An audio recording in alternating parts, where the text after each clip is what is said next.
Avant qu'on commence à faire le travail avec notre client pour faire le masque, il faut déjà préparer tous les bandes plâtrées. Donc je prends un rouleau comme ça et je découpe en petits morceaux. Et grosso modo, je fais un dessin de la taille de la personne sur laquelle je vais faire le masque. Et je fais que j'ai 3 couches de bandes plâtrées découpées tout près. Donc comme ça, je fais un peu la forme de la masque sur mon serviette. Comme ça, je suis sûr d'avoir assez pour faire le masque sans être obligé de découper au milieu de l'application. Et aussi, je prépare 2 petits tissus sur lesquels je vais appliquer d'une crème Nivea. Donc, mon client, elle a déjà appliqué du crème Nivea partout sur le visage, qui soit pour protéger la peau, mais aussi pour les sourcils et autour des yeux. J'applique un petit peu plus de Nivea directement sur les papiers pour bien protéger les yeux. Donc, j'aime bien préparer tout bien avant que mon client rentre dans la chambre et s'allonge, comme ça, elle n'a pas trop longtemps à attendre. Et avant qu'on commence à faire le travail, je discute avec le client en disant que si il y a vraiment un moment angoissant où elle ne supporte pas du tout le masque, qu'elle fait un signe comme ça veut dire qu'on enlève le masque immédiatement, parce que ça peut être quand même assez angoissant. Mais sinon aussi, je dis que si ça va bien, qu'elle fait un signe comme ça, de temps en temps quand je demande. Moi, j'aime bien que le client soit allongé sur une chaise longe. Comme ça, elle est à une bonne hauteur pour moi. Je ne suis pas obligé de mettre à genoux par terre. Vu que j'ai mal au dos, c'est important que je sois aussi confortable. L'autre chose que j'utilise, c'est un vieux bas qui est très très pratique pour protéger tout le haut de la tête et sur le côté pour qu'il n'y ait absolument pas de cheveux qui dépassent. Parce que s'il y a des cheveux qui sont pris dans le bande plâtrée, ça peut faire très mal quand on enlève. Voilà. Donc vous êtes confortable maintenant? Oui, ça va. Oui, ok. Donc on va bientôt commencer. Donc ce que je vais faire, c'est que je vais appliquer les petits bandes de papier avec du Nivea pour bien couvrir les yeux. Alors, par rapport aux signes, on va juste vérifier. Tu te souviens-tu des signes qu'on a dit par rapport si vraiment tu es très angoissé et tu veux enlever le masque, tu fais comment? Comme ça, ok, d'accord. Et si c'est bon, tu vas faire comme ça. Ok, d'accord. Je vais mettre les plâtres préparés qui sont secs là, je vais mettre l'eau là, et mon client, elle est là. Donc ça veut dire que les bandes qui sont secs vont rester secs. Parce que le bande plâtré, dès qu'il est à l'air, dès qu'il prend l'humidité, ça tombe très vite, on ne peut plus l'utiliser. Donc mon rouleau de réserve, il est loin au sec. Après, j'ai les choses que j'ai préparées pour le masque et tous les petits papiers pour protéger. Donc si vous êtes prêt, madame, on va commencer à appliquer les papiers. Donc il faut bien fermer les yeux et garder les yeux fermés. Et ça fait une très fine couche, mais ça protège très très bien.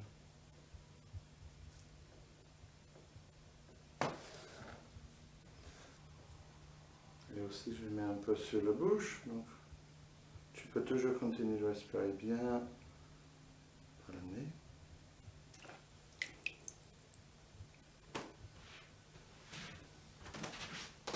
Et chaque fois, on chevauche.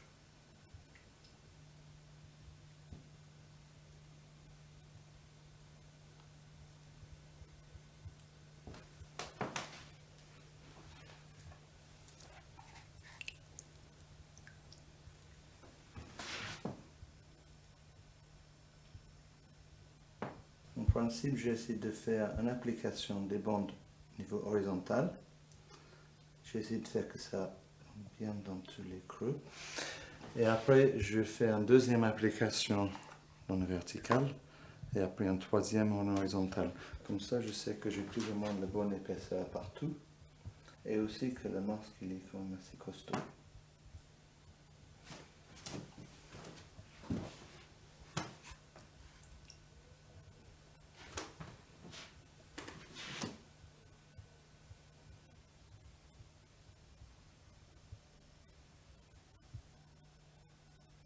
Et bien sûr, je laisse toujours les trous des narines ouvertes. Comme ça, les gens peuvent respirer à l'aise. Quand j'applique celui au bout du nez pour que l'eau ne tombe pas dans les narines, je fais très attention d'enlever le maximum de l'eau. Je mets juste une petite bandelette comme ça.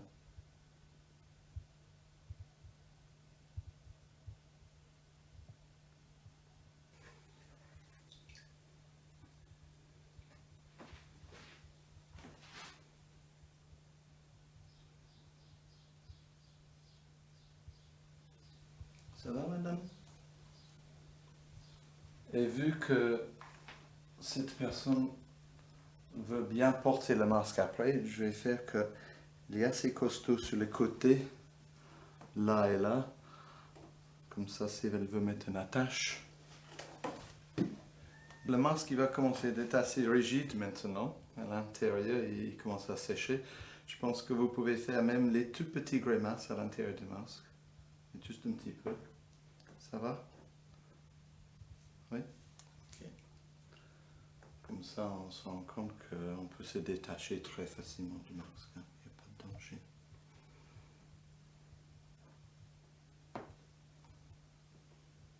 Des fois, il y a des petites places où c'est pas très égal, donc on peut essayer de rectifier avec un petit bout de bon plâtre. Puis bien ici. Je vais t'aider de mettre assis. Et quand tu es assis, je t'inviterai d'enlever le masque.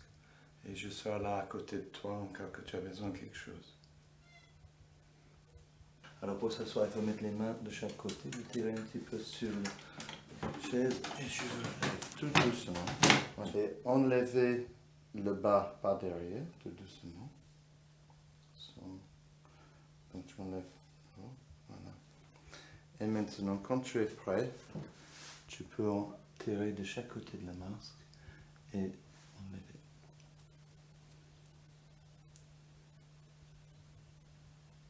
Voilà.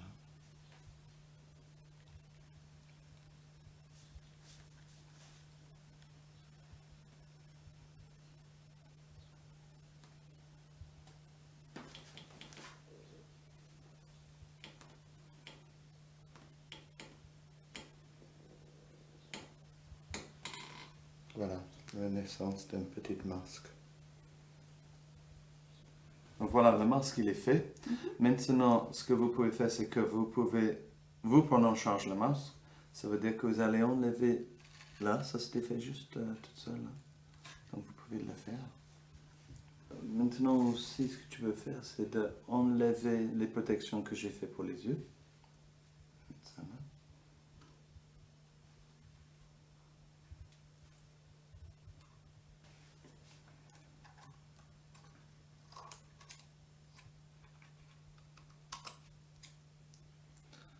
Donc c'est très important que dès que le masque est fini, que c'est le client qui prend en charge le masque par rapport aux les réparations si nécessaire et les finitions et après les décorations. Et des fois, si on veut utiliser le masque comme un moule pour un autre masque, on pourrait même renforcer beaucoup plus à l'extérieur.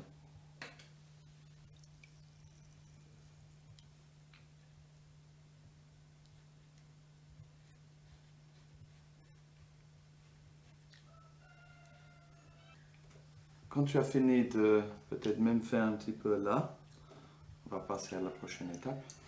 On voit que c'est un masque qui est relativement court en dessous du menton.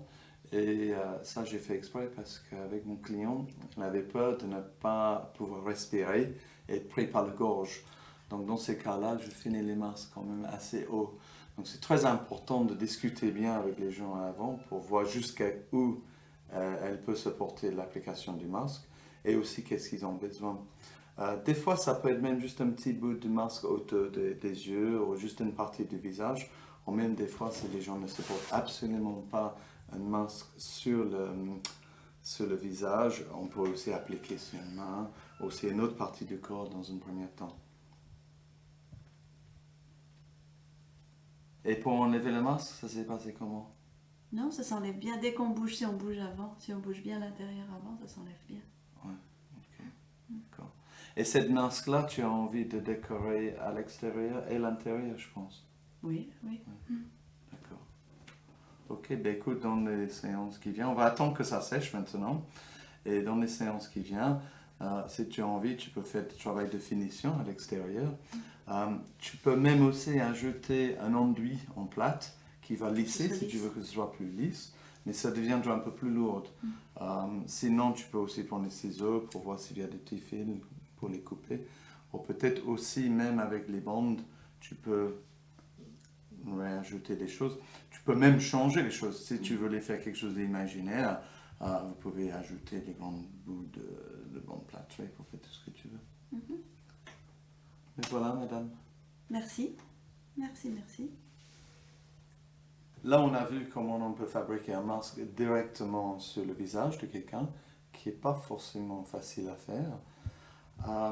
Des fois, dans un premier temps, je vais peut-être proposer que mon client, ou même si je veux qu'elle travaille plus dans l'imaginaire, va travailler dans un bloc d'argile.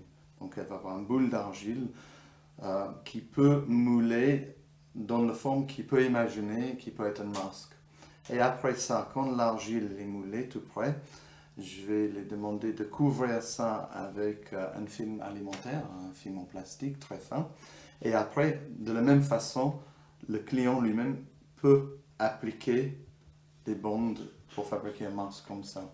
Donc ça, c'est une façon de faire un masque beaucoup plus dans l'imaginaire et aussi avec l'argile.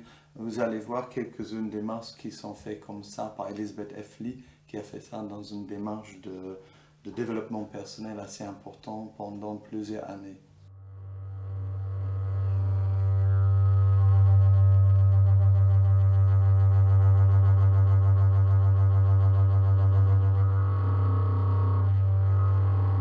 En général, on travaille avec ce qui est là au moment même. Parce que c'est vrai qu'au moment où je fais le masque, je ne peux pas préparer ça à l'avance.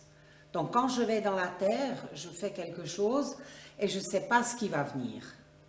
Et après, c'est par rapport à l'émotion que je ressens quand je regarde le masque, parce que j'ai tout de suite, au premier moment, j'ai une émotion quand je le vois. Et après, pendant 4 jours, on construit ce masque. Donc, il se passe plein de choses intérieurement en fabriquant déjà le masque. Il y a déjà tout un processus qui se met en route.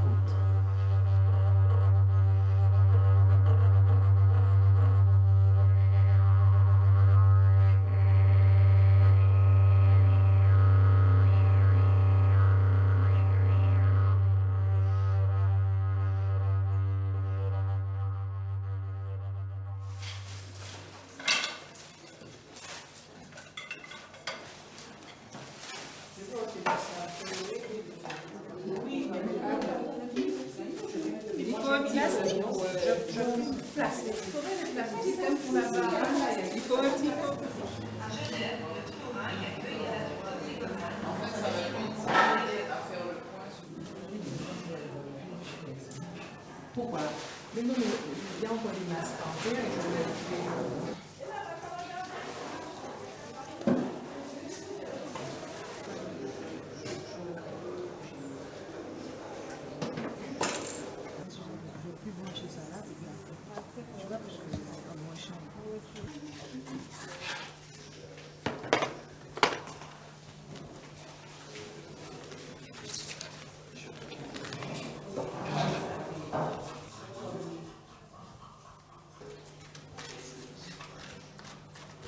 Donc, on peut simplement acheter un masque déjà fait au magasin des Beaux-Arts. Donc, ça, c'est une qui est achetée, qui est un masque standard, qui peut donner une base pour quelqu'un de devenir très créatif et aussi de le porter. Malgré que ce n'est pas tout à fait la bonne taille. On voit aussi que quand je porte un masque, ma voix il change, parce qu'il y a une boîte de résonance. Et aussi, j'entends ma voix d'une autre façon. Un masque, ça peut être simplement un petit bout de papier déchiré, avec quelques-unes des trous ajoutés, et mis comme ça. Les masques faits avec le papier sont bien parce que c'est très peu coûteux, c'est portable, et On peut même les mettre en boule pour mettre dans une poche pour partir avec. Möglich wäre hier so.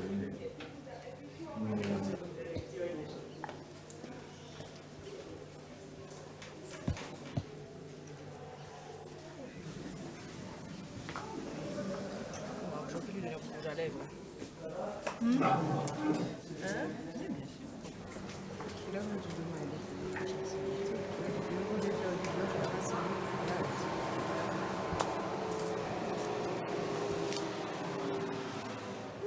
Ah, ça va pire. Tiens, il y a des trucs là dans l'arbre, c'est joli. Hein. T'as vu les plants? T'as vu c'est que ça a poussé? Les plants, là, les plants, ça va pas c'est pour... c'est parce que les racines, Ça, c'était bien. ces feuilles là, des là, comme ça, là. Hein? Plutôt que de laisser la terre apparaître.